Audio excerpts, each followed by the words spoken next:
दोस्तों डायबिटीज़ जो है एक तरह का हार्मोनल डिजीज़ है जो कि ब्लड में शुगर लेवल बढ़ जाने की वजह से होती है।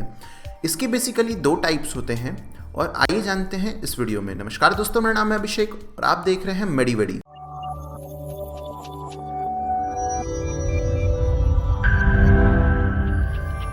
दोस्तों जैसा कि मैंने आपको बताया कि ये एक तरह की हार्मोनल डिजीज़ है और ये ब्लड में शुगर लेवल बढ़ जाने की वजह से होता है। तो इसमें जो हार्मोन है वो इंसुलिन है और वो उसको एग्जैक्टली पैनक्रियास सिक्रीट करती हैं। और अब आइए जानते हैं कि ये कितने टाइप्स के होते हैं और इसकी कमी कैसे होती है। तो दोस्तों पहले केस में अगर हम बात करें तो पहले केस में क्या होता है कि जो हमारा इंसुलिन है वो बनता ही नहीं, मतलब शुरुआत से ही बचपन से ही इंसुलिन बनता ही नहीं है बॉडी में।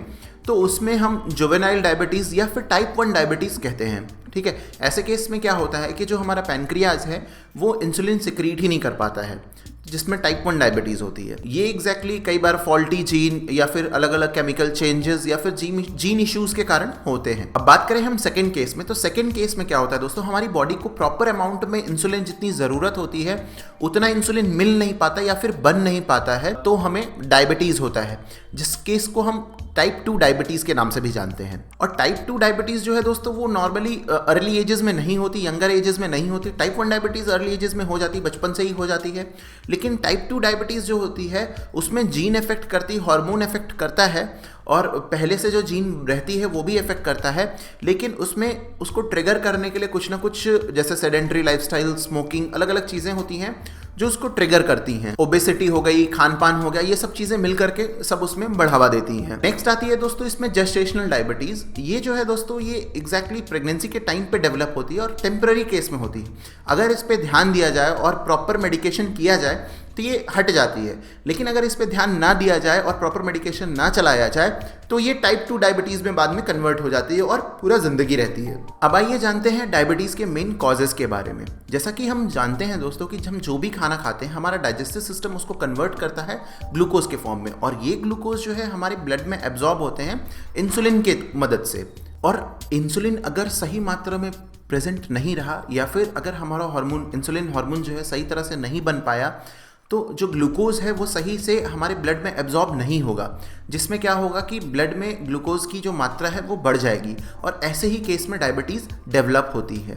तो कॉजेज़ में हमारा सबसे पहले इसमें आता है लैक ऑफ फिजिकल एक्टिविटी, मतलब हम कोई फिजिकल एक्टिविटी नहीं कर रहे हैं तो हो सकती है। नेक्स्ट है auto immune destruction of beta cells, मतलब बीटा सेल्स जो है वो हमारी बॉडी के इम्यून के कारण ऑटोमेटिकली वो ख़त्म होते जा रही हैं, कम होते जा रही हैं, क्योंकि बीटा सेल इसलेट्स हैं जो कि हार्मोन को प्रोड्यूस करने में बहुत ज़्यादा हेल्प करती हैं। नेक्स्ट है इसमें दोस्तों पैनक्रियाटिक डिजीज़। अगर कोई पैनक्रियाटिक डिजीज़ है आपको तो भी आपके बीटा सेल्स हार्मोन को प्रोड्यूस नहीं कर पाएंगे। उसके बाद फिर कुछ ड्रग्स आती हैं दोस्तों जो कि डायूरेटिक या फिर निकोटिनिक एसिड, अलग अलग आती हैं जो कि बीटा सेल के प्रोडक्शन को कम करें या डिस्ट्रॉय करें। तो ऐसे केसेस में क्या होता है कि इंसुलिन सही से प्रोड्यूस नहीं हो पाता है। ये तो हो गए इसके कुछ मेन कॉजेज। अब आइए बात करते हैं इसके सिम्टम्स की। तो दोस्तों सिम्टम्स की अगर हम बात करें तो जिसको डायबिटीज़ हो रही हो या फिर होने वाली हो या फिर लग रहा हो कि हो रही है, तो ये जो कॉमन सिम्टम्स मैं आपको बताने जा रहा हूँ ये सिम्टम्स नज़र आएंगे।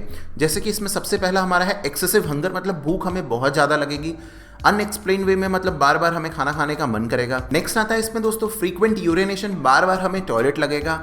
और डिहाइड्रेशन भी आता है इसमें दोस्तों कि डिहाइड्रेट, हमारी बॉडी बहुत ज़्यादा डिहाइड्रेट रहेगी। उसके बाद फिर नेक्स्ट आता है इसमें दोस्तों कि स्लो हीलिंग ऑफ इंजरीज, मतलब कि जो हमें चोट लगती है या फिर कहीं कटता वटता है तो इसका जो हीलिंग प्रोसेस है वो बहुत ही ज़्यादा स्लो हो जाता है। दैट मीन्स अगर आपको चोट लगी और नॉर्मली आपकी चोट बिना कोई दवाई खाए अगर 2 दिन में सूखती है और आपको अगर डायबिटीज़ के सिम्टम्स हैं तो वो चोट जो है 2 दिन के बजाय 4 दिन 6 दिन लग जाएगा सूखने में। ठीक है, उसके बाद फिर अनएक्सप्लेन वेट लॉस, मतलब वेट लॉस आपका ऐसे होगा कि आपको पता भी नहीं चलेगा कि आपका वेट लॉस हो रहा है और बहुत ही तेजी से वेट लॉस होगा। और फिर लास्ट इसमें आता है दोस्तों मूड स्विंग जो है वो बहुत ही ज़्यादा होता है। तो फिलहाल के इस वीडियो में इतना ही दोस्तों। अगर आपको वीडियो अच्छा लगा तो लाइक ज़रूर करिएगा। उसी के साथ साथ अगर आपका कोई सवाल है या फिर सुझाव है तो नीचे कमेंट बॉक्स में कमेंट करना ना भूलिएगा। तब तक के लिए दोस्तों जय हिंद।